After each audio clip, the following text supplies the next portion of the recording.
Level 2 അഡാസിൽ വരുന്ന features എന്തൊക്കെയാണെന്ന് already ഇതിൽ കൊടുത്തിട്ടുണ്ട്. ബ്ലൈൻഡ് സ്പോട്ട് മോണിറ്ററിംഗ് ആണ്. ഈ കാണുന്നത് ഒരു ഇലക്ട്രിക് കാറിന്റെ ഡാഷ്ബോർഡാണ്. ഞാൻ ഈ ലോഗോ ഒന്ന് കാണിക്കുമ്പോൾ നിങ്ങൾക്ക് വാഹനം ഏതാണെന്ന് മനസ്സിലായി കാണും. അതേ ഏറ്റവും പുതിയ മാരുതി സുസുക്കി ഈ വിറ്റാരയുടെ ഇന്റീരിയർ ആണ് ഇപ്പോൾ നിങ്ങൾ കണ്ടുകൊണ്ടിരിക്കുന്നത്. വാഹനത്തിനെ കാണുന്നതിന് വേണ്ടിയിട്ട് നമ്മുടെ പോപ്പുലർ നെക്സ ഷോറൂമിൽ ഇന്നിപ്പോൾ വന്നിരിക്കുകയാണ്. അപ്പോൾ വാഹനത്തിന്റെ ഉൾവശത്ത് തന്നെ തുടങ്ങാമെന്ന് വിചാരിച്ചു. കാരണം അത്രത്തോളം ഒരു ലക്ഷറി ഫീല് തരുന്ന ഒരു മാരുതി സുസുക്കി വാഹനം, അക്ഷരാർത്ഥത്തിൽ ഞെട്ടിക്കുന്ന ഡിസൈനിലുള്ള ഒരു മാരുതി സുസുക്കി വാഹനം, അതാണ് ഈ വിറ്റാരയുടെ ഉൾവശം. എന്തായാലും നമുക്ക് മാരുതി സുസുക്കി ഈ വിറ്റാര ഒന്ന് ഡീറ്റെയിൽ ആയി തന്നെ പരിചയപ്പെടാം. ഈ ഒരു സ്റ്റിയറിംഗ് വീൽ എനിക്ക് വളരെ നല്ല രീതിയിൽ ഇഷ്ടപ്പെട്ടിട്ടുണ്ട്. സാധാരണഗതിയിൽ നമ്മൾ കണ്ടുകൊണ്ടിരുന്ന മാരുതി സുസുക്കിയുടെ സ്റ്റിയറിംഗ് ആയിട്ടൊന്നും കമ്പയർ ചെയ്യാനേ പറ്റില്ല. അത്യാവശ്യം നല്ല ബിൽഡ് ക്വാളിറ്റിയാണ്. മാത്രമല്ല അതിൻ്റെ ഡിസൈൻ നോക്കിക്കഴിഞ്ഞാൽ മേൽവശവും സ്ട്രൈറ്റ് ആണ്, താഴ്വശവും സ്ട്രൈറ്റ് ആണ്. സാധാരണ ഫ്ലാറ്റ് ബോട്ടം എന്ന് പറഞ്ഞുകൊണ്ടിരുന്നെങ്കിൽ ഫ്ലാറ്റ് ആയിട്ടുള്ള ടോപ്പും ബോട്ടവും പ്രൊവൈഡ് ചെയ്യുന്ന ഡിസൈനിലാണ് ഇത്തവണ മാരുതി സുസുക്കി അവിടെ സ്റ്റിയറിംഗ് ഡിസൈൻ ചെയ്തിട്ടുള്ളത്. മാരുതി സുസുക്കി ആദ്യമായിട്ട് അഡാസ് ഫീച്ചേഴ്സ് പ്രൊവൈഡ് ചെയ്ത വാഹനവും ഈ വിറ്റാരയാണ് കേട്ടോ. അതിൻ്റെ കൺട്രോൾസ് ആണ് ഈ കാണുന്നതെല്ലാം തന്നെ. നോർമൽ ലെവൽ 2 അഡാസ് ആണ് ഈ ഒരു വാഹനത്തിൽ പ്രൊവൈഡ് ചെയ്തിട്ടുള്ളത്. ഇന്നിപ്പോൾ ഇൻഡസ്ട്രിയിൽ കാണുന്ന എല്ലാ വാഹനങ്ങളിലും ഉള്ള അതേ സ്പെക്ക് വരുന്ന അഡാസിൻ്റെത് തന്നെയാണ് ഈ വാഹനത്തിന് വന്നിട്ടുള്ളത്. ഇടതുവശത്ത് മ്യൂസിക് സിസ്റ്റത്തിൻ്റെ കൺട്രോളും കാണാനായിട്ട് സാധിക്കും. അത്യാവശ്യം നല്ല രീതിയിൽ വ്യൂയിങ് ആംഗിൾസ് ഉള്ള ഒരു മ്യൂസിക് സിസ്റ്റമാണ് പ്രൊവൈഡ് ചെയ്തിട്ടുള്ളത്. അത്യാവശ്യം ഷാർപ്പാണ് ഡിസ്പ്ലേ ഒക്കെ തന്നെ. 10.5 ഇഞ്ചാണ് ഇതിൻ്റെ സ്ക്രീൻ സൈസ് വരുന്നത്. ഈ ഒരു ഇൻഫോർടൈൻമെൻറ്റ് സിസ്റ്റത്തിൽ തന്നെ വാഹനത്തിൻ്റെ പ്രധാനപ്പെട്ട എല്ലാ സെറ്റിംഗ്സും പ്രൊവൈഡ് ചെയ്തിട്ടുണ്ട്. AC-യുടെ കൺട്രോൾ ആണെങ്കിലും സീറ്റ് വെന്റിലേഷൻ്റെ കൺട്രോൾ ആണെങ്കിലും ഒക്കെ തന്നെ നമുക്ക് ഈ ഒരു ഇൻഫോർടൈൻമെൻറ്റ് സിസ്റ്റത്തിനകത്ത് തന്നെ കൺട്രോൾ ചെയ്യാനായിട്ട് സാധിക്കും. ആംബിയൻ ലൈറ്റ്സിൻ്റെ കേസ് ഞാൻ നേരത്തെ പറഞ്ഞിട്ടുണ്ടായിരുന്നു. അത് നമുക്ക് ഈ ഒരു സ്ക്രീനിലൂടെയാണ് കൺട്രോൾ ചെയ്യേണ്ടത്. വെഹിക്കിൾ എന്ന സെറ്റിംഗ്സിനകത്ത് കയറി കഴിഞ്ഞാൽ എക്സ്റ്റീരിയറും ഇൻറ്റീരിയറും സെപ്പറേറ്റ് ആയിട്ട് നമുക്ക് കൺട്രോൾ ചെയ്യാൻ സാധിക്കും. ഇൻറ്റീരിയറിനകത്ത് കയറിയതിന് ശേഷം ആംബിയൻ ലൈറ്റ് ക്ലിക്ക് ചെയ്ത് കഴിഞ്ഞാൽ നിങ്ങൾക്ക് ഇവിടെ കളർ ഓപ്ഷൻസ് സെലക്ട് ചെയ്യാനായിട്ട് സാധിക്കും.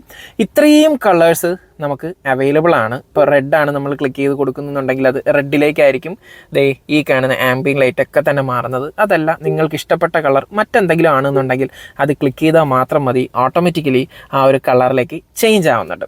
ഇതിന് പുറമെ അഡാസിൻ്റെ ഫീച്ചേഴ്സും വെൽ എക്സ്പ്ലെയിൻഡ് ആയിട്ടാണ് ഈ ഒരു സിസ്റ്റം പ്രൊവൈഡ് ചെയ്തിട്ടുള്ളത്. ഇപ്പോൾ നിങ്ങൾ അഡാസ് എന്ന സെറ്റിംഗ്സിനകത്ത് കയറി കഴിഞ്ഞാൽ നിലവിൽ നമ്മുടെ വാഹനത്തിൽ ലെവൽ 2 അഡാസിൽ വരുന്ന ഫീച്ചേഴ്സ് എന്തൊക്കെയാണെന്ന് ഓൾറെഡി ഇതിൽ കൊടുത്തിട്ടുണ്ട്. അതിൽ ഓരോ ഫീച്ചറും എന്താണെന്ന് കൂടി ഈ ഒരു ഡിസ്പ്ലേ കാണിച്ചു തരുന്നുണ്ട്. ഇപ്പോൾ ഡ്യുവൽ സെൻസർ ബ്രേക്ക് സപ്പോർട്ട് എന്താണെന്ന് നോക്കിക്കഴിഞ്ഞാൽ നമ്മുടെ ഫ്രണ്ടിലൊരു വാഹനം ഉണ്ടെങ്കിൽ തീർച്ചയായിട്ടും നമ്മുടെ വാഹനം അത് സെൻസ് ചെയ്യുകയും നമ്മുടെ വാഹനം ഓട്ടോമാറ്റിക്കായിട്ട് സ്റ്റോപ്പ് ചെയ്യുകയും ചെയ്യുന്നു എന്നാണ് ആ ഒരു ഫീച്ചർ കൊണ്ട് ഉദ്ദേശിക്കുന്നത്. അതുപോലെ തന്നെ ലൈൻ ഡിപ്പാർച്ചർ പ്രിവെൻഷൻ എന്താണെന്ന് വെച്ചാൽ നമ്മുടെ വാഹനം ഓട്ടോമാറ്റിക്കായിട്ട് ലൈൻ മാറിപ്പോകുന്നുണ്ടെങ്കിൽ നമുക്കതിൻ്റെ ഒരു ഇൻഫർമേഷൻ വാർണിംഗ് ആയിട്ട് തന്നെ തരുന്നുണ്ട് എന്നുള്ളതാണ് ഉദ്ദേശിക്കുന്നത്. അതിന് താഴെയായിട്ട് BSM എന്താണെന്ന് നോക്കിക്കഴിഞ്ഞാൽ ബ്ലൈൻഡ് സ്പോട്ട് മോണിറ്ററിംഗ് ആണ്.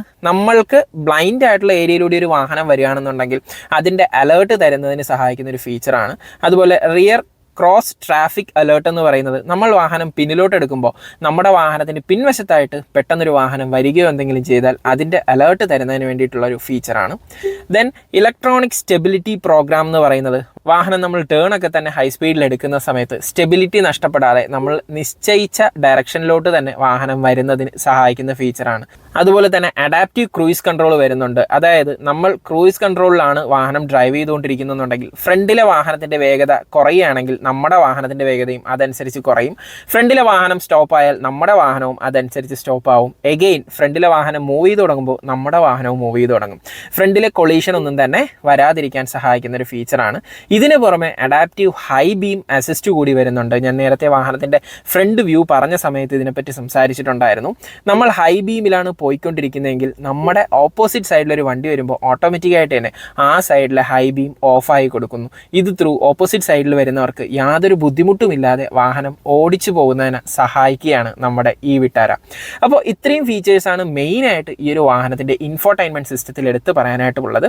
ഇനി ടച്ച് സ്ക്രീൻ കൺട്രോൾ ചെയ്യാൻ ബുദ്ധിമുട്ടുണ്ട് എന്ന് തോന്നുകയാണെന്നുണ്ടെങ്കിൽ താഴെ നോർമൽ മാനുവൽ കൺട്രോൾസും പ്രൊവൈഡ് ചെയ്തിട്ടുണ്ട്.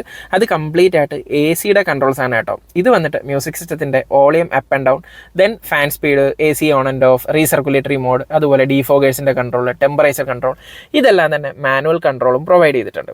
ഡാഷ്ബോർഡ് ആക്ച്വലി എനിക്ക് നല്ല രീതിയിൽ തന്നെ ഇഷ്ടപ്പെട്ടിട്ടുണ്ട്. കാരണം ഈ ഒരു പാറ്റേൺ ഒക്കെ തന്നെ നമ്മൾ ഗ്രാൻഡ് വിറ്റാരയിൽ കണ്ടിരുന്നു. പക്ഷേ അതൊക്കെ തന്നെ ഹാർഡ് പ്ലാസ്റ്റിക് ആയിരുന്നു യൂസ് ചെയ്തിരുന്നത്. ഇവിടെ നല്ല സോഫ്റ്റ് ആയിട്ടുള്ള മെറ്റീരിയൽസ് ആണ് യൂസ് ചെയ്തിട്ടുള്ളത്. ഒരു പ്രീമിയം ടച്ച് തീർച്ചയായിട്ടും ഈ ഒരു ഡാഷ്ബോർഡിന് കിട്ടുന്നുണ്ട്. താഴോട്ട് നോക്കിക്കഴിഞ്ഞാൽ ഈ കാണുന്ന ഒരു ലൈറ്റിംഗ്, ഇത് വയർലെസ് ചാർജിങ് പാഡാണ്. ഇപ്പോൾ വാഹനത്തിനകത്ത് ഒരല്പം ഇരുണ്ടിരിക്കുന്നതുകൊണ്ടാണ് നിങ്ങൾക്കത് ക്ലിയർ ആയിട്ട് കാണാൻ സാധിക്കാത്തത്. ഞാൻ ജസ്റ്റ് ഫ്ലാഷ് കൂടി ഒന്ന് ഓൺ ചെയ്ത് കാണിച്ചു തരാം. ഇത് ഈ കാണുന്നതാണ് നമ്മുടെ വയർലെസ് ചാർജിങ് പാഡ്. അതിന് താഴെയായിട്ട് നമുക്കൊരു കപ്പ് ഹോൾഡർ കാണാനായിട്ട് സാധിക്കും. XL6 തന്നെ ഈ ഒരു കപ്പ് ഹോൾഡർ വിത്ത് AC വെൻസ് ആണ് വന്നിരുന്നത്. പക്ഷേ അങ്ങനത്തെ കാര്യങ്ങളൊന്നുമില്ല, നോർമൽ കപ്പ് ഹോൾഡേഴ്സ് ആണ് പ്രൊവൈഡ് ചെയ്തിട്ടുള്ളത്. അതിന് താഴോട്ട് നോക്കിക്കഴിഞ്ഞാൽ നമ്മുടെ ഡ്രൈവിംഗ് കൺട്രോൾ എല്ലാം തന്നെ സെൻട്രൽ കൺസോളിൽ കാണാനായിട്ട് സാധിക്കും. അതിൽ സ്പെഷ്യലായിട്ട് എനിക്ക് തോന്നിയത് ഈ ഒരു ഡ്രൈവ് മോഡ് സെലക്ടറാണ് കേട്ടോ. ഡ്രൈവിലേക്കും റിവേഴ്സിലേക്കും ന്യൂട്രലിലേക്കും ഒക്കെ പോകുന്നതിന് വേണ്ടിയിട്ട് ഈ ഒറ്റ സെലക്ടർ യൂസ് ചെയ്താണ് നമ്മൾ ചെയ്യുന്നത്. അതെങ്ങനെയാണെന്ന് വെച്ച് കഴിഞ്ഞാൽ നമ്മൾ ബ്രേക്ക് അപ്ലൈ ചെയ്തതിന് ശേഷം ഈ നോബിനെ താഴേക്കൊന്ന് പ്രസ് ചെയ്യുമ്പോൾ പാർക്ക് മോഡിൽ നിന്ന് അത് ന്യൂട്രലിലേക്ക് മാറുന്നുണ്ട്. താഴോട്ട് പ്രസ് ചെയ്തുകൊണ്ട് തന്നെ റൈറ്റിലേക്ക് ഷിഫ്റ്റ് ചെയ്താൽ ഡ്രൈവ് മോഡും ആവും. താഴോട്ട് പ്രസ് ചെയ്തുകൊണ്ട് തന്നെ ലെഫ്റ്റിലേക്ക് പ്രസ് ചെയ്താൽ റിവേഴ്സ് മോഡും ആവും. വെറുതെ താഴെയായിട്ടൊന്ന് പ്രസ് ചെയ്ത് കഴിഞ്ഞാൽ അത് ന്യൂട്രലിലോട്ട് മാറും. ദെൻ പാർക്ക് മോഡ് നമുക്ക് എനേബിൾ ചെയ്യാനും സാധിക്കും. ഇത് നമ്മുടെ ഇലക്ട്രിക് കാറുകളിലൊക്കെ തന്നെ കാണുന്നൊരു ഫീച്ചറാണ് റീജനറേഷൻ. 3 ലെവൽ റീജനറേഷനാണ് ആക്ച്വലി ഈ ഒരു വിറ്റാരയിൽ മാരുതി സുസുക്കി പ്രൊവൈഡ് ചെയ്തിട്ടുള്ളത്. അത് കൺട്രോൾ ചെയ്യുന്ന ബട്ടണാണ് ഈ കാണുന്നത്. അതിന് പുറമെ ഒരു സ്നോ മോഡ് കൂടി നൽകിയിട്ടുണ്ട്. നമ്മൾ സ്നോ റിലേറ്റഡ് ടെറൈൻസിലൂടെ ഡ്രൈവ് ചെയ്യുമ്പോൾ ട്രാക്ഷൻ മാക്സിമം കൺട്രോൾ ചെയ്ത് വാഹനത്തിന് ഈസി ആയിട്ട് അത് കയറി പോകുന്നതിന് സഹായിക്കുന്ന ഒരു ഫീച്ചറാണിത്. ഇതിന് പുറമെ 2 ഡ്രൈവ് മോഡ് കൂടി ഉണ്ട് കേട്ടോ, ഈക്കോയും അതുപോലെ സ്പോർട്സും. അത് കൺട്രോൾ ചെയ്യുന്ന ബട്ടണാണ് ദേ ഈ കാണുന്നത്. ഹാൻഡ് ബ്രേക്കിൻ്റെ കൺട്രോളൊക്കെ തന്നെ അതിന് പിന്നിലായിട്ടാണ് പ്രൊവൈഡ് ചെയ്തിട്ടുള്ളത്. ഇത് ഇലക്ട്രിക് പാർക്കിംഗ് ബ്രേക്കാണ് കേട്ടോ. നമുക്ക് ഈ ഒറ്റ കൺട്രോൾ യൂസ് ചെയ്ത് തന്നെയാണ് ഹാൻഡ് ബ്രേക്ക് എനേബിൾ ചെയ്യുന്നതും ഡിസേബിൾ ചെയ്യുന്നതും. അതിന് താഴെ നോക്കിയാൽ ഹിൽ ഹോൾഡിൻ്റെ കൺട്രോളും കാണാനായിട്ട് സാധിക്കും. ഇനി ആംറസ്റ്റിൻ്റെ കാര്യം പറഞ്ഞാൽ വളരെ നീളം കൂടിയ ഒരു ആംറസ്റ്റാണ്. 2 പേർക്ക് സുഖമായിട്ട് കൈവയ്ക്കാൻ പറ്റുന്ന രീതിയിലാണ് ഡിസൈൻ ചെയ്തിരിക്കുന്നത്. സാധാരണഗതിയിൽ ഹാൻഡ് റെസ്റ്റൊക്കെ നോക്കിയാൽ ഒരാൾ കൈവച്ചാൽ മറ്റൊരാളിന് വയ്ക്കാൻ ബുദ്ധിമുട്ടൊക്കെ ഉണ്ടാവും. ഇവിടെ അങ്ങനത്തെ കാര്യങ്ങളൊന്നുമില്ല. മാത്രമല്ല അതിനകത്ത് ചെറിയൊരു സ്റ്റോറേജ് സ്പേസ് കൂടി നൽകിയിട്ടുണ്ട്. അത്യാവശ്യം വലിപ്പത്തിലുള്ള സ്റ്റോറേജ് തന്നെയാണ്. നമുക്ക് വാലറ്റും മൊബൈലും ഒക്കെ സുഖമായിട്ട് ഈ ഒരു സ്പേസിനകത്ത് വയ്ക്കാൻ സാധിക്കും. ഗ്ലോ ബോക്സ് നോക്കുന്ന സമയത്ത് അവിടെയും ബാക്ക് ലൈറ്റഡ് ആണ്. പിന്നെ അത്യാവശ്യം സ്പേഷ്യസ് ആണ്. നമ്മുടെ RC റിലേറ്റഡ് ഡോക്യുമെൻറ്റ്സ് എല്ലാം തന്നെ ഈ ഒരു ഏരിയയിൽ നമുക്ക് സുഖമായിട്ട് സേഫായിട്ട് വെക്കാനായിട്ട് സാധിക്കും. എന്തായാലും മാരുതി സുസുക്കിയുടെ ഡിസൈനിങ് ടീം നല്ല രീതിയിൽ കഷ്ടപ്പെട്ട് പണിയെടുത്ത് തന്നെയാണ് ഈ ഒരു വാഹനത്തിൻ്റെ ഇൻറ്റീരിയറൊക്കെ തന്നെ ഡിസൈൻ ചെയ്തിട്ടുള്ളത്. AC വെൻറ്റിലാണെങ്കിൽ പോലും ആ ഒരു മികവ് അവർ തെളിയിച്ചു എന്നുള്ളതാണ്. നല്ലൊരു പ്രീമിയം ടച്ചോട് കൂടിയിട്ടാണ് അതിൻ്റെ AC വെൻറ്റ്സ് എല്ലാം തന്നെ വന്നിട്ടുള്ളത്. അതിന് ചുറ്റും ഒരു ചെറിയ ക്രോം എലമെൻറ്റ് കൂടി നൽകിയിട്ടുണ്ട്. അതെല്ലാം ഹൈ ക്വാളിറ്റി മെറ്റീരിയൽസ് ആണ്. അത് നമുക്ക് ടച്ച് ആൻഡ് ഫീൽ എക്സ്പീരിയൻസ് ചെയ്യുമ്പോൾ തന്നെ തീർച്ചയായിട്ടും തിരിച്ചറിയാനായിട്ട് സാധിക്കുന്നതാണ്. ഈ വാഹനത്തിൽ പിന്നെ കൂടുതലും എന്നെ ആകർഷിച്ച മറ്റൊരു കാര്യം ഫുൾ ബ്ലാക്ക് തീമിലാണ് ഈ ഒരു വാഹനം വന്നിരിക്കുന്നത്. റൂഫ് ആണെങ്കിലും പില്ലേഴ്സ് ആണെങ്കിലും ഒക്കെ തന്നെ ഒരു ഫുൾ ബ്ലാക്ക് തീമാണ്. താഴെ ഡാഷ്ബോർഡ് വന്നിട്ട് ഡ്യുവൽ ടോൺ എന്നുള്ള രീതിയിൽ പ്രൊവൈഡ് ചെയ്തിട്ടുണ്ട്. അതിന് പുറമെ ഈ കാണുന്ന ഒരു ഇലക്ട്രോക്രോമിക് മിററാണ്. ഓട്ടോ ഡിമ്മിങ് ഫീച്ചേഴ്സ് ഇതിൽ അവൈലബിൾ ആണ്.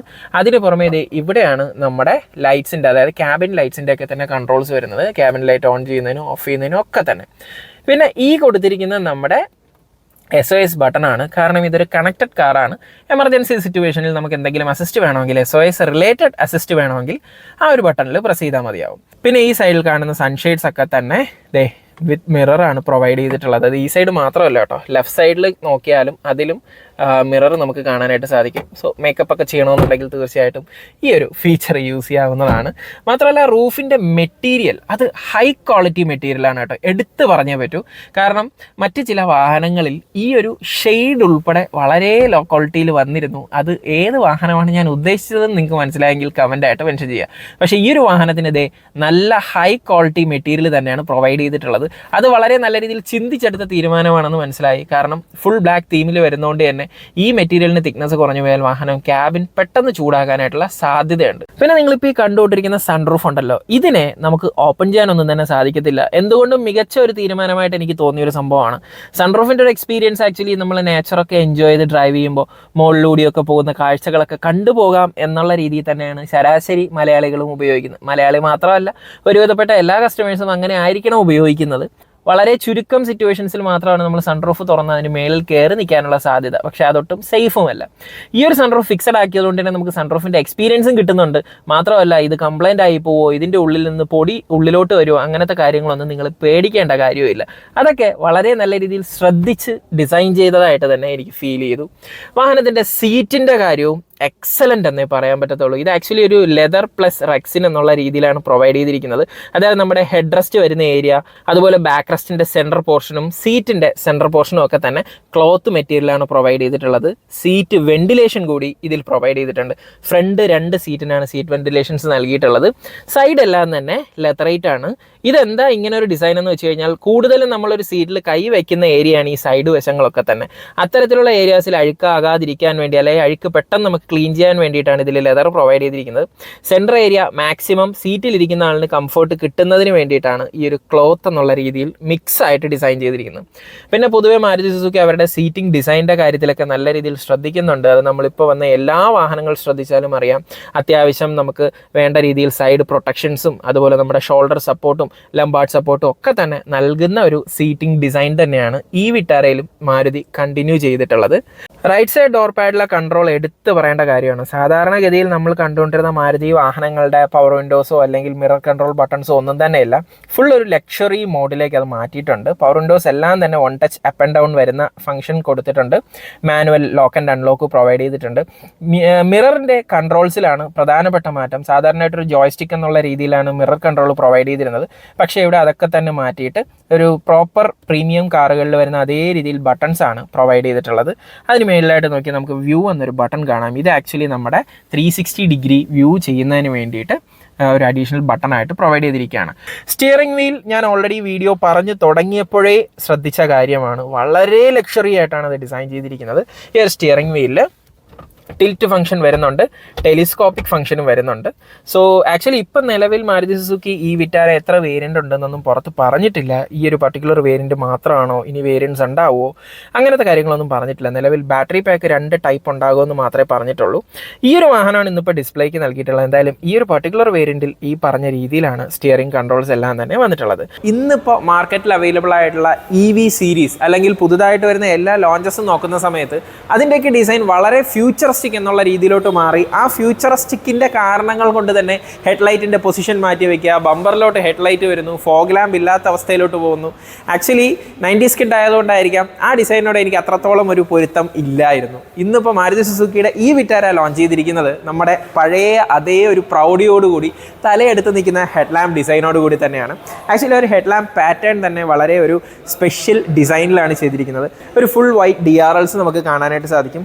ഈ DRL തന്നെ ടേൺ ഇൻഡിക്കേറ്ററായിട്ടും ആക്ട് ചെയ്യുന്നുണ്ട്. ആക്ച്വലി ഈ ഒരു വാഹനത്തിൻ്റെ ഹെഡ്ലൈറ്റ് വാഹനം ഇഗ്നീഷൻ ഓൺ ചെയ്യുന്ന സമയത്ത് നിങ്ങളൊരു വീഡിയോ ശ്രദ്ധിച്ചു എന്ന് വിശ്വസിക്കുന്നു. ഹെഡ്ലാമ്പ് ഓട്ടോമാറ്റിക്കായിട്ട് അഡ്ജസ്റ്റ് ആവുന്നുണ്ട്. ഇത് വേറൊന്നുമില്ല, അഡാപ്റ്റീവ് ഹൈ ബീം അസിസ്റ്റ് കൂടി ഈ ഒരു വാഹനത്തിൻ്റെ ഹെഡ്ലൈറ്റിന് വരുന്നുണ്ട്. നമ്മൾ രാത്രി വാഹനം ഓടിച്ചു പോകുന്ന സമയത്ത് ഓപ്പോസിറ്റ് സൈഡിൽ നിന്ന് വരുന്ന വാഹനത്തിന് ഹെഡ്ലാമ്പ് ഹൈ ബീം ആണെന്നുണ്ടെങ്കിൽ നമ്മുടെ വാഹനത്തിൻ്റെ ഹെഡ്ലാമ്പ് ഓട്ടോമാറ്റിക്കായിട്ട് അത് അഡ്ജസ്റ്റ് ചെയ്ത് കൊടുക്കുകയും അവർക്കൊരു ബുദ്ധിമുട്ടില്ലാതെ നമ്മുടെ വാഹനത്തിനെ പാസ് ചെയ്ത് പോകാൻ സാധിക്കുകയും ചെയ്യുന്നുണ്ട്. ഈ ഒരു ഫീച്ചർ നമ്മുടെ മാരുതി സുസുക്കി ഈ വിറ്റാരയുടെ ഹെഡ്ലാമ്പിൽ ഇൻ്റഗ്രേറ്റ് ചെയ്തിട്ടുണ്ട്. പിന്നെ സാധാരണ ഇലക്ട്രിക് കാറുകളിൽ നമുക്ക് കാണാൻ പറ്റാത്തൊരു സംഭവമാണ് ഈ കാണുന്നൊരു എയർ ഡാമിൻ്റെ ഡിസൈൻ. ആക്ച്വലി ഡിസൈൻ എന്ന് പറഞ്ഞത് ഏരിയ ക്ലോസ്ഡ് ആണ്, പക്ഷേ അറ്റ്ലീസ്റ്റ് അവിടെ ഒരു ബ്ലാക്ക് ഏരിയ ആയിട്ട് പ്രൊവൈഡ് ചെയ്തതുകൊണ്ട് തന്നെ നമുക്ക് വാഹനത്തിന് ഫ്രണ്ട് ഗ്രിൽ ഉള്ളതായിട്ട് തന്നെ ഫീൽ ചെയ്യും. സാധാരണ ഇലക്ട്രിക് വാഹനങ്ങൾ നോക്കുന്ന സമയത്ത് മീശയില്ലാത്ത ലുക്കായിട്ടാണ് നമുക്ക് തോന്നിയിട്ടുള്ളത്. പക്ഷേ ഇവൻ ഒരു മീശയുള്ള പൗരുഷമുള്ള SUVയുടെ ഫ്രണ്ട് ലുക്കായിട്ടാണ് വന്നിരിക്കുന്നത്. ആ ഒരു SUV സ്റ്റാൻഡ്സ് കൂട്ടുന്നതിന് വേണ്ടി തന്നെ വളരെ നല്ലൊരു ബൾക്കി ആയിട്ടുള്ള ഫ്രണ്ട് ബമ്പേഴ്സ് പ്രൊവൈഡ് ചെയ്തിട്ടുണ്ട്. ആ ബമ്പറിൽ തന്നെയാണ് LED ഫോഗ് ലാംപ്സും പ്രൊവൈഡ് ചെയ്തിരിക്കുന്നത്. ഒരു സ്റ്റൈലിഷ് ഫ്രണ്ട് ഡിസൈൻ എന്നും ബോൾഡ് ഫ്രണ്ട് ഡിസൈൻ എന്നും പറയാൻ പറ്റുന്ന ഒരു പാറ്റേണിലാണ് മാരുതി സുസുക്കിയുടെ ഈ വിറ്റാര ഇന്നിപ്പോൾ ലോഞ്ച് ചെയ്തിരിക്കുന്നത്. നമ്മുടെ ചാർജിങ്ങിൻ്റെ ഔട്ടെല്ലാം തന്നെ വന്നിട്ട് ഈ ഒരു ലെഫ്റ്റ് സൈഡ് ഫെൻഡറിലാണ് പ്രൊവൈഡ് ചെയ്തിരിക്കുന്നത്. വാഹനം അൺലോക്ക് ആണെന്നുണ്ടെങ്കിൽ നമുക്ക് ജസ്റ്റ് ഇതിലൊന്ന് പ്രസ് ചെയ്താൽ മതി, ഇത് ഓപ്പൺ ചെയ്യാനും ചാർജ് ചെയ്യാനായിട്ട് സാധിക്കുകയും ചെയ്യും. ആക്ച്വലി ഇത് വന്നിട്ട് 60 kW ബാറ്ററി പാക്ക് വരുന്ന വാഹനമാണ്. 500+ ആണ് ഇതിൻ്റെ റേഞ്ച് ആയിട്ട് ഇപ്പോൾ മാരുതി സുസുക്കി അനൗൺസ് ചെയ്തിരിക്കുന്നത്. ഇത് RI സർട്ടിഫൈഡ് അല്ല, 500+ ആണ് റേഞ്ച് ക്ലെയിം ചെയ്തിരിക്കുന്നത്. ഈ സെഗ്മെൻറ്റിലെ ഏറ്റവും വീൽ ബേസ് കൂടിയ വാഹനമാണ് ഈ വിറ്റാര. 2700 mm ആണ് ഈ ഒരു വാഹനത്തിൻ്റെ വീൽ ബേസ് ആയിട്ട് വന്നിട്ടുള്ളത്. അത് വാഹനത്തിൻ്റെ ക്യാബിൻ സ്പേസിൽ നല്ല രീതിയിൽ റിഫ്ലക്റ്റ് ചെയ്തിട്ടുണ്ട്. ഞാൻ വാഹനത്തിൻ്റെ ഉള്ളിലോട്ടുള്ള വീഡിയോസ് കാണിക്കുന്ന സമയത്ത് അതെടുത്ത് പറയുന്നതായിരിക്കും. അതുപോലെ തന്നെ വാഹനത്തിൻ്റെ ഓവറോൾ ഗ്രൗണ്ട് ക്ലിയറൻസ് വന്നിട്ട് 180 mm ആണ്. നോർമൽ നമ്മുടെ ഇന്ത്യൻ റോഡ് കണ്ടീഷനിൽ 165 തന്നെ ധാരാളമാണ്. 180 ഒരു SUV എന്നുള്ള രീതിയിൽ നമ്മുടെ ഈ വിറ്റാരയ്ക്ക് മാരുതി സുസുക്കി നൽകിയിട്ടുണ്ട്. ബാക്ക് ഡോറ് തുറക്കണമെന്നുണ്ടെങ്കിൽ ഈ ഒരു ഏരിയയിലാണ് ഡോർ ഹാൻഡിൽസ് പ്രൊവൈഡ് ചെയ്തിട്ടുള്ളത്. ആക്ച്വലി ആ ഒരു ഡിസൈൻ്റെ ആരാധകനല്ല ഞാൻ, എന്നാലും ഈ ഒരു വാഹനത്തിൻ്റെ ഒരു ഫ്ലൂയിഡിക് ഡിസൈനിന് ഇത് നല്ല രീതിയിൽ തന്നെ ചേരുന്നുണ്ട്. ഈ വിറ്റാരയുടെ റിയർ സീറ്റിലോട്ട് കയറാനായിട്ട് ബുദ്ധിമുട്ടൊന്നും തന്നെ ഇല്ല. നോർമൽ കാറുകളിൽ കയറുന്ന രീതിയിൽ തന്നെ നമുക്ക് കയറാനായിട്ട് സാധിക്കും. അത്യാവശ്യം നല്ല ലെഗ് റൂം ഉണ്ട്. ഞാൻ ഓൾറെഡി പറഞ്ഞിരുന്നല്ലോ, സെഗ്മെൻറ്റിൽ ഏറ്റവും കൂടുതൽ വീൽ ബേസ് വരുന്ന വാഹനമാണ് ഈ വിറ്റാര. മാത്രമല്ല ഇതിൻ്റെ റിയർ സീറ്റിന് മറ്റൊരു സ്പെഷ്യാലിറ്റി ഉണ്ടെന്ന് പറഞ്ഞത്, നമ്മളുടെ ആവശ്യാനുസരണം ഫ്രണ്ടിലേക്കും പിന്നിലേക്കും സീറ്റിന് നമുക്ക് നീക്കാനും സാധിക്കുന്നുണ്ട്. ഇപ്പോൾ നിങ്ങൾക്ക് ബാക്കിൽ ലഗേജ് കൂടുതലായിട്ട് വയ്ക്കണം, എന്നാൽ ലെഗ് റൂം നിങ്ങൾക്ക് ആവശ്യത്തിൽ കൂടുതലുണ്ടെങ്കിൽ ഫ്രണ്ട് സീറ്റ് നിങ്ങൾക്കൊന്ന് അഡ്ജസ്റ്റ് ചെയ്ത് കൊടുക്കാം. ബൂട്ട് സ്പേസ് അവിടെ കൂടുതൽ കിട്ടുകയും ചെയ്യും. എന്നാൽ നിങ്ങളുടെ സീറ്റിങ്ങിന് അത് യാതൊരു വിധത്തിൽ നെഗറ്റീവായിട്ട് ബാധിക്കുന്നുമില്ല. അതിന് പുറമെ ഈ സീറ്റിൽ മറ്റൊരു സ്പെഷ്യാലിറ്റി വന്നിട്ടുള്ളത് 40-20-40 എന്നൊരു പ്രൊപ്പോർഷനിലാണ് റിയർ സീറ്റ് വന്നിട്ടുള്ളത്. നമുക്ക് ആവശ്യമെങ്കിൽ മിഡിൽ പോർഷൻ മാത്രമായിട്ട് ഫോൾഡ് ചെയ്ത് വെക്കാം. ഇപ്പോൾ ഇത് നിങ്ങൾക്കൊരു ആംറസ്റ്റ് ആയിട്ട് യൂസ് ചെയ്യാം. കപ്പ് ഹോൾഡേഴ്സ് വന്നിട്ടുണ്ട്. മാത്രമല്ല ഇത് മേളിലോട്ട് മാറ്റി വെച്ച് ഈ ഒരു സീറ്റ് മാത്രം ഫോൾഡ് ചെയ്തിടണമെന്നുണ്ടെങ്കിൽ അതിനുള്ള ഫെസിലിറ്റിയും മാരുതി സുസുക്കി തന്നിട്ടുണ്ട്. ഈ സീറ്റ് ആക്ച്വലി റിയർ സൈഡിലോട്ട് 2 സ്റ്റെപ്പ് റിക്ലൈനിങ് ഫീച്ചർ കൂടി വരുന്നുണ്ട്. അതായത് ഇപ്പോൾ വാഹനത്തിൻ്റെ സീറ്റ് നോർമൽ പൊസിഷനിലാണ്.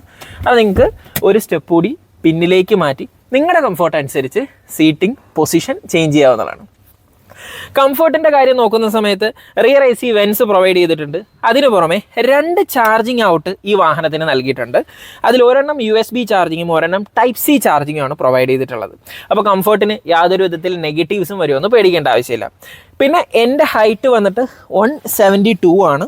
ഈ ഒരു വാഹനത്തിൻ്റെ റിയർ സീറ്റിൽ ഇരിക്കുന്ന സമയത്ത് ഹെഡ് റൂം ഉണ്ടോ എന്ന് ചോദിച്ചാൽ തീർച്ചയായിട്ടും. കാരണം ഇതിൻ്റെ റിയർ സൈഡിൽ കുറച്ച് ആ ഒരു മേലിൽ വരുന്ന റൂഫിൻ്റെ ഡിസൈൻ ഒരല്പം ഉള്ളിലോട്ട് കയറിയിട്ടാണ് വന്നിട്ടുള്ളത്. അതുകൊണ്ട് ഹെഡ് റൂമിൽ കാര്യമായ നെഗറ്റീവ്സ് ഒന്നും പറയേണ്ടതായിട്ടില്ല. തല തട്ടുന്നൊന്നുമില്ല, കംഫർട്ടബിളായിട്ട് നമുക്കിരിക്കാം.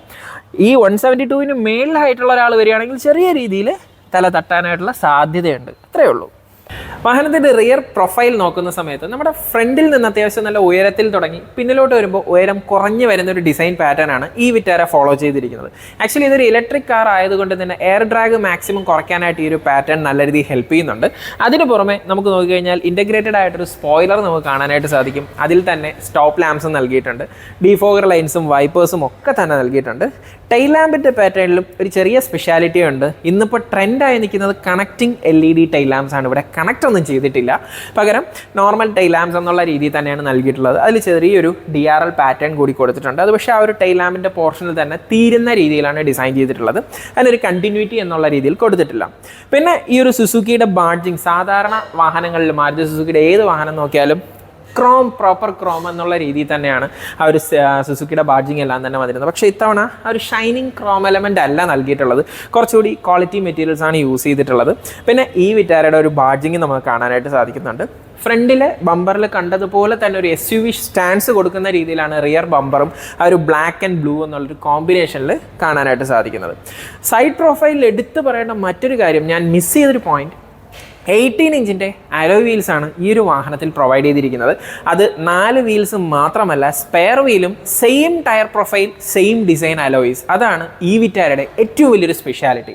നമ്മൾ റിയർ ബൂട്ട് ഓപ്പൺ ചെയ്യുന്നതിന് ആ ഒരു ബോഡി തീരുന്ന ഭാഗത്തായിരിക്കും ഇതിൻ്റെ ബട്ടൺ തിരയുന്നത്. പക്ഷേ ഈ വിറ്റാരയിൽ നിങ്ങൾ അവിടെ ബട്ടൺ തിരഞ്ഞാൽ കിട്ടത്തില്ല. കാരണം അതിന് താഴെ ഒരു ഫൈബർ ക്ലാഡിംഗ് ഉണ്ട്. ആ ക്ലാഡിങ്ങിൻ്റെയും താഴെയാണ് ബൂട്ട് ഓപ്പൺ ചെയ്യുന്ന ബട്ടൺ മാരുതി സുസുക്കി പ്രൊവൈഡ് ചെയ്തിട്ടുള്ളത്. അവിടെ നമുക്ക് റിയർ ക്യാമറയും കാണാനായിട്ട് സാധിക്കും. ആക്ച്വലി ഈ ഒരു ബൂട്ട് സ്പേസിൽ തന്നെ നമുക്ക് ചാർജറും കാണാനായിട്ട് സാധിക്കും. ഇത് നമ്മൾ നോർമൽ വീട്ടിൽ ചാർജ് ചെയ്യാനായിട്ടുള്ള ഒരു ചാർജിങ് അഡാപ്റ്ററാണ്. അത്യാവശ്യം സഫീഷ്യൻ്റ് ആയ ബൂട്ട് സ്പേസ് ഈ ഒരു വാഹനത്തിന് മാരുതി സുസുക്കി നൽകിയിട്ടുണ്ട്. അതിന് പുറമെ ഈ സൈഡിലൊരു അഡീഷണൽ സ്റ്റോറേജ് നൽകിയിട്ടുണ്ട്. ബാക്കിലൊരു സബ് വൂഫർ നിങ്ങൾക്ക് കാണാനായിട്ട് പറ്റും. ഈ ഒരു വാഹനത്തിൻ്റെ മ്യൂസിക് സിസ്റ്റം അത് എടുത്ത് പറയേണ്ട ഒന്ന് തന്നെയാണ്. ഇൻഫിനിറ്റിയുടെ മ്യൂസിക് സിസ്റ്റമാണ് ഈ ഒരു വാഹനത്തിൽ പ്രൊവൈഡ് ചെയ്തിരിക്കുന്നത്. അത്യാവശ്യം നല്ല സൗണ്ട് ക്വാളിറ്റി ഔട്ട് തരുന്ന ഒരു മ്യൂസിക് സിസ്റ്റം തന്നെയാണ്. പല രീതിയിലുള്ള മ്യൂസിക് അതിൽ ട്രൈ ചെയ്ത് നോക്കി. എക്സലൻറ്റ് കണ്ടീഷൻ തന്നെയാണ് ഈ ഒരു വാഹനത്തിൻ്റെ മ്യൂസിക് സിസ്റ്റം. അപ്പോൾ ഇത്രയേ ഉള്ളൂ ബൂട്ട് സ്പേസിൻ്റെ കാര്യത്തിലും എടുത്ത് പറയാനായിട്ടുള്ളത്. ഞാൻ നേരത്തെ റിയർ സീറ്റിൻ്റെ കാര്യം പറഞ്ഞപ്പോൾ മിഡിൽ പോർഷൻ മാത്രം നിങ്ങൾക്ക് ഫോൾഡ് ചെയ്യാമെന്ന് പറഞ്ഞിരുന്നു. ആ മിഡിൽ പോർഷനിലൂടെ നിങ്ങൾക്ക് ബൂട്ടിൻ്റെ ഉള്ളിലേക്ക് ആക്സസ് കൂടി കിട്ടും. എന്തെങ്കിലും അത്യാവശ്യ സാധനങ്ങൾ എടുക്കണമെന്നുണ്ടെങ്കിൽ ആംറസ്റ്റ് മാത്രം ഫോൾഡ് ചെയ്ത് ബൂട്ട് സ്പേസിനകത്ത് നിങ്ങൾക്ക് ആക്സസ് ചെയ്യാവുന്നതാണ്. 2 ബാറ്ററി പാക്ക് വരുന്ന വാഹനമാണ് ഈ വിറ്റാര. 49 കിലോവാട്ടും അതുപോലെ 60 കിലോവാട്ടും. 60 കിലോവാട്ടിൻ്റെ വാഹനമാണ് ഇപ്പോൾ നമ്മുടെ പിന്നിലായിട്ട് നിങ്ങൾ കാണുന്നത്. അതിൻ്റെ റേഞ്ചാണ് 500+ എന്നുള്ള രീതിയിൽ മാരുതി പറഞ്ഞിരിക്കുന്നത്. ഇത് ആക്ച്വലി സർട്ടിഫൈഡ് അല്ല, മാരുതി ക്ലെയിംഡ് ആയിട്ടുള്ള മൈലേജ് ആണ്. തീർച്ചയായിട്ടും അതിന് പുറത്ത് തന്നെ കിട്ടുമെന്നാണ് പ്രതീക്ഷ. എന്തായാലും കൂടുതൽ വിവരങ്ങൾ ഈ ഒരു വാഹനത്തിൻ്റെ ടെസ്റ്റ് ഡ്രൈവ് വരുന്ന സമയത്ത് നമുക്ക് തീർച്ചയായിട്ടും അറിയാൻ സാധിക്കും. ആ സമയത്ത് അത് നിങ്ങൾക്ക് മുന്നിൽ കൊണ്ടുവരികയും ചെയ്യും. നമുക്ക് ഈ ഒരു വീഡിയോ എടുക്കുന്നതിന് വേണ്ടി എല്ലാ സഹായങ്ങളും ചെയ്തെന്ന് ട്രിവാൻഡ്രം PMGയിലുള്ള പോപ്പുലർ നെക്സ എന്ന ഡീലർഷിപ്പാണ്. സോ അവരുടെ കോൺടാക്ട് ഡീറ്റെയിൽ ആണ്, അവിടുത്തെ സ്റ്റാഫാണ് ഗൗതം. സോ എന്ത് ഡീറ്റെയിൽസ് വേണമെന്നുണ്ടെങ്കിൽ തീർച്ചയായിട്ടും നിങ്ങൾക്ക് ഈ ഒരു നമ്പറിൽ കോൺടാക്ട് ചെയ്യാൻ നല്ലൊരു അസിസ്റ്റ് തന്നെ അവിടെ നിന്ന് കിട്ടുന്നതായിരിക്കും. മറ്റൊരു EV വിശേഷവുമായിട്ട് വരുന്നത് വരേക്കും, മറ്റൊരു വാഹനത്തിൻ്റെ വിശേഷവുമായിട്ട് വരുന്നത് വരേക്കും. Bye-bye.